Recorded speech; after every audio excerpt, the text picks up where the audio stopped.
Well, first off, I want to thank Alan and Erskine. You guys have done a tremendous job with a very difficult challenge, and you got a lot thrown at your lap. And Bruce, you and your staff, skeleton staff, some of us have been in budgets for a long time. You guys have done a great job. I want to just take a digression for a second and say I think this is the last time I'll be sitting at a table with my friend John Spratt. And you're a great guy, John, and it's been a real privilege to serve in Congress with you. We haven't agreed on everything, but you have my respect, and I just want to say thank you for what you've done for our country. Thank you.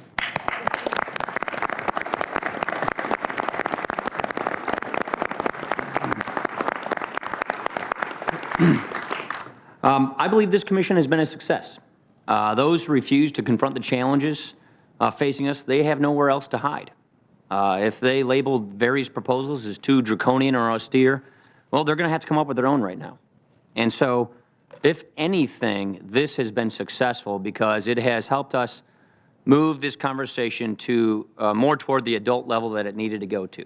So regardless of what happens, regardless of whether you get these 14 votes or not, you should go home proud of what you've done to advance this debate and put ideas on the table. We have a choice, which is, are we going to confront this and leave the next generation better off or not? We're going to have different opinions about how to do that, but you've done a lot to advance that debate. Let me go, and I'll try to be brief.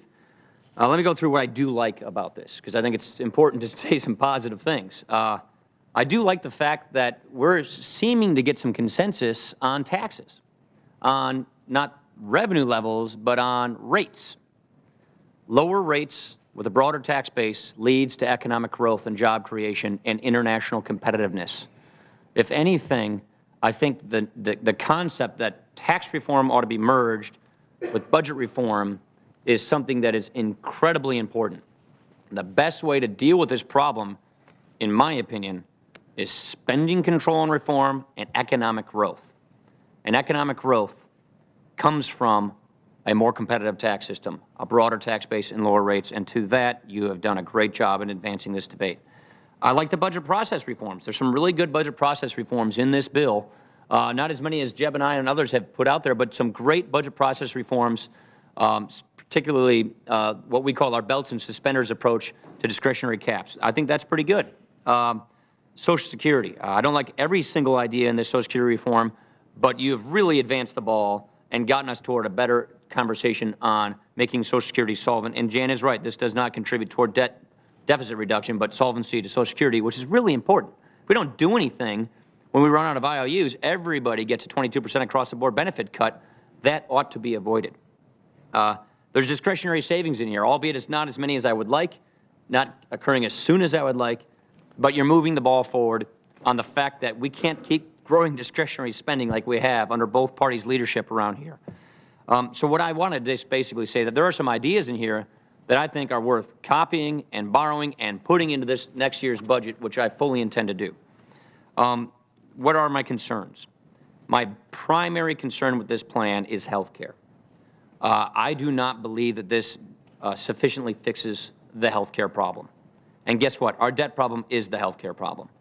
GAO just gave us a new number a week or two ago that says we have an $88.6 trillion unfunded liability, primarily stemming from our federal health care programs.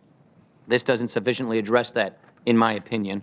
I think Senator Durbin probably said it right. We are hastening the day when the only option is the public option. I think you're right. And I think this advances that possibility and likelihood. That's one of the reasons why I have a problem with it. Let me go to taxes, or more importantly, baselines. As you know, when we look at spending cuts and revenue increases from any reform in Washington, you have to do so relative to a baseline. Now, baseline conversations can get really esoteric. They can get very confusing, but it really actually kind of matters. It's important to understand what baseline is being used. And so we stayed up pretty late last night going through these numbers, and it's my understanding that the baseline you're using, in rough terms, follows the President's budget, both in revenues and in spending. The President's budget increases revenues by not extending all tax relief. I think that's something everybody knows about. We think that leads to a tax increase of about $983 billion. He also increases base defense and non-defense spending and does not propose to offset the doc fix, which leads to an increase in spending. Now, to be clear, this is another way of looking at these issues. But using this baseline and excluding debt service, this proposal cuts spending by about $2 for every $1 in revenue increases under a baseline that I would consider more plausible, a CBO-based current policy baseline. These numbers would roughly be reversed. About $2 in tax increases for $1 in spending cuts is how we look at these numbers. I would like to share this with your staff, and maybe we can go through these before Friday. But it's important to note, I think, that we've got to grow this economy, and we got to get a good down payment on taxes and spending, now. And you really can't fix this problem. You're just delaying it if you don't really tackle health care. And I understand the position you all were put in. You're the president's appointees to create this commission, and he just passed through a health care law that I'm sure you weren't going to want to undo. And I understand that. But that doesn't mean that those of us who have a problem with that law want to sign up for something that we think advances that law. And that's why some of us have some concerns. But let me finish on a positive note. You are to be commended. This is a serious effort. It's a serious proposal. It has advanced the debate, and I really appreciate you for the contributions that you and all my fellow colleagues have made. Thank you. Thank you. Thank you, Paul. Thank you. You have been extremely constructive, and I've become a real admirer, as I think you know. So thank you for all your help.